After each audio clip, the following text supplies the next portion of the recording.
Guys, I made a couple of breakthroughs. I think you're gonna enjoy them. I'm gonna show you some of them here as I play a few holes. Let's get into this.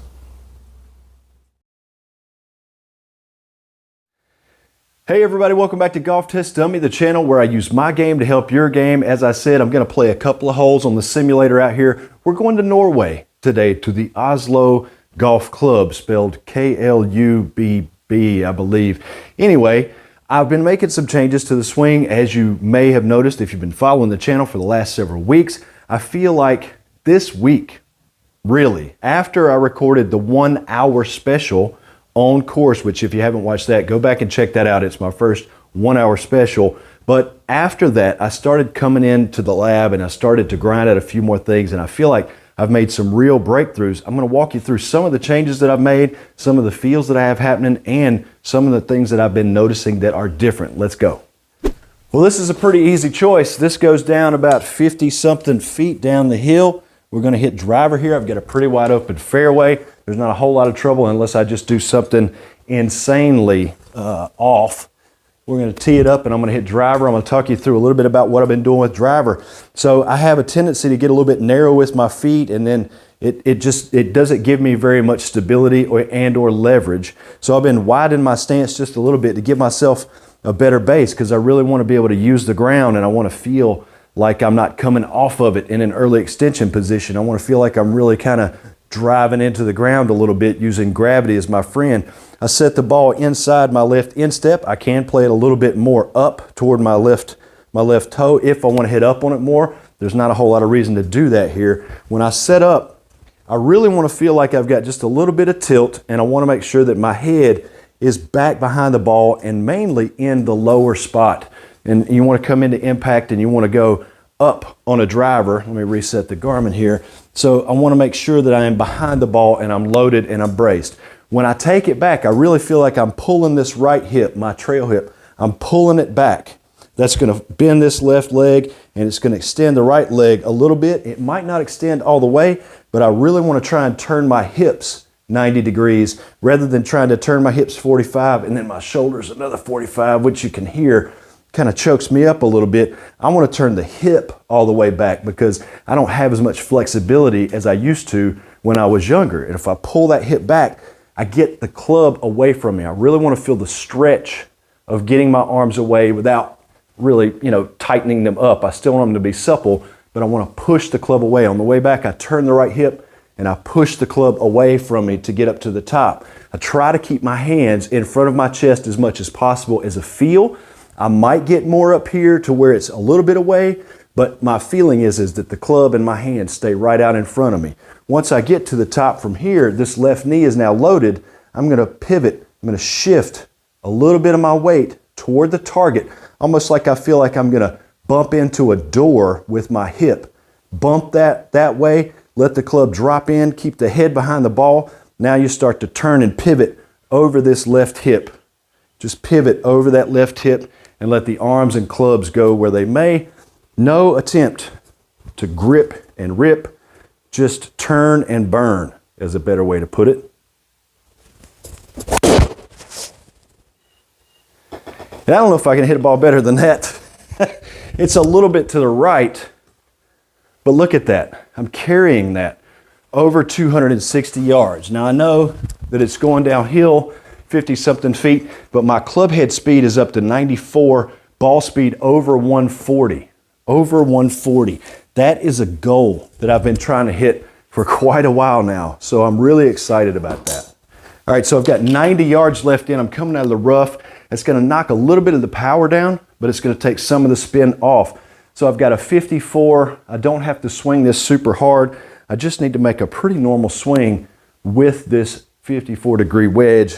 So I set up, again, I've got the ball back a little bit this time. I want to make sure that I don't throw it straight up in the air. I want to be able to get a nice sort of flighted wedge, but I am going to widen my feet just a little bit.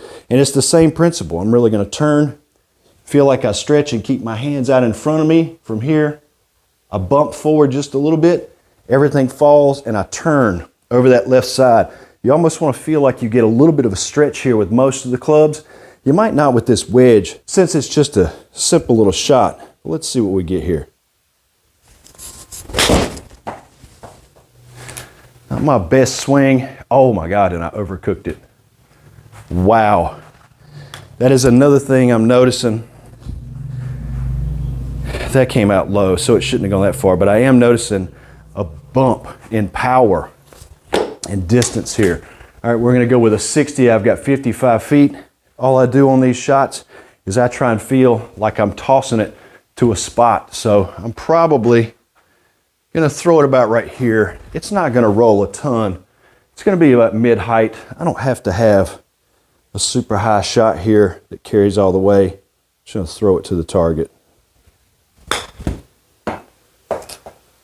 Pulled it a little left, but that's a pretty good distance. Should get me within 4 feet and give me a 1-putt on that. So really, it kind of works with all the clubs. I feel like I do turn that hip back and get a stretch, and my hands just kind of go away from me. I feel like I push the club away from me here, and I don't feel like I get it back behind me. I feel like it stays out in front of me. From here, I just bump toward the target and settle in and really turn over that left side. That is really making a difference, and it's simplifying everything. This is a par 5. I could try and hit something really far, but I'm not. I just want to pop one down there in the fairway. So the same principles, a little wider stance. I want to turn the hip back, feel the stretch, bump toward the target. Yeah, and that is right at it, right where I want it to be. That 3-wood, yeah, 230 yards. That's pretty stock for that club, not bad. And that's almost up to 90 miles an hour with a 3-wood. I used to be 90 with a driver. Okay, now 190 to lay up is what it's showing me. You know what, I'm just gonna try and hit that rather than fight it. Got a 5-iron in my hand. Again, wide stance, head behind the ball. Really, when I turn through, feel that stretch on this left-hand side, and I can almost feel like when I take it through, I'm pointing the club right there. Turn the corner a little bit. I could feel my elbow fly a little bit on that one. And if it flies, I might be able to keep my hands kind of in front of me, but my tendency is to get too far and be more on the side of me. So I'm really trying to focus on just stretching the arms straight out and then bumping and letting the club drop. 60 yards, 13 feet up the hill, out of the fairway, 60 degree, maybe about a half swing here. Let's see what we get.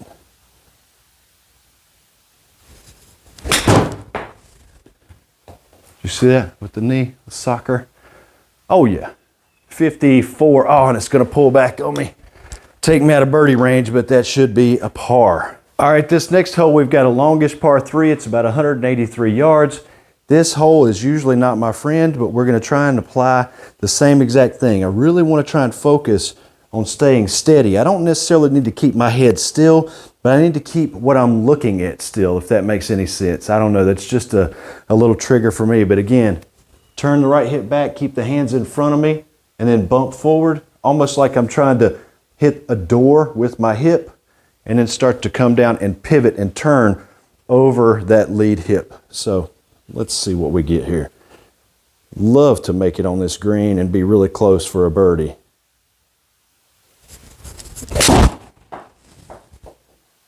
Started right, trying to turn back a little bit, cleared the bunker. Yeah, that's not gonna leave me too bad of a chip. That's okay. I can maybe chip that one in for a birdie. Let's see. But it really does apply to everything. Keeping the hands away from you, make sure that you're wide. I had a real problem crashing into myself. When I'd take the club back, I would keep that arm real tight. Instead, I want to make a turn with my hips. Keep the hands away. That wider arc gives you more speed with the same amount of effort, pound for pound. All right, 34 feet. Really kind of breaking right to left. Let's see if I can toss it right where I want it to go. That is way too much. Nope, not too bad. Sit. It's a downhill lie. Ah, that might roll off the green. Slick little downhiller. Well, that is probably not going to give me my 1-putt. Anyway, this swing is really starting to take shape. I feel as though I'm making some real breakthroughs. I feel like things are really starting to jive. I always have to stop and ask myself some very important questions. I ask myself, how much effort are you putting into your swing? Do you feel like you're swinging really hard? Do you feel like you could do this for a long time, or could you only get a couple of swings in and then you'd be gassed? I really have to keep an eye on that, because that is one of my chronic tendencies, is to really put in too much effort. Because with everything else in life, the more effort you put in, the better you get results back, right? But in golf, it can be a lot different. Certainly, you have to put the effort in practice, but you don't want to have an effort-filled golf swing, and that is a very hard lesson for me to learn. I'm sure a lot of you guys out there feel the same way and share in that little handicap that we all have. The next thing I would say is, how consistent is my ball flight? Not talking about where it lands, I'm talking about the flight, the height, the starting line, which direction it falls. I really want to have that one-way miss. And for me, a draw has always been my natural shot. So I either want the ball to stay fairly straight, or I want it to fall over to the left just a little bit.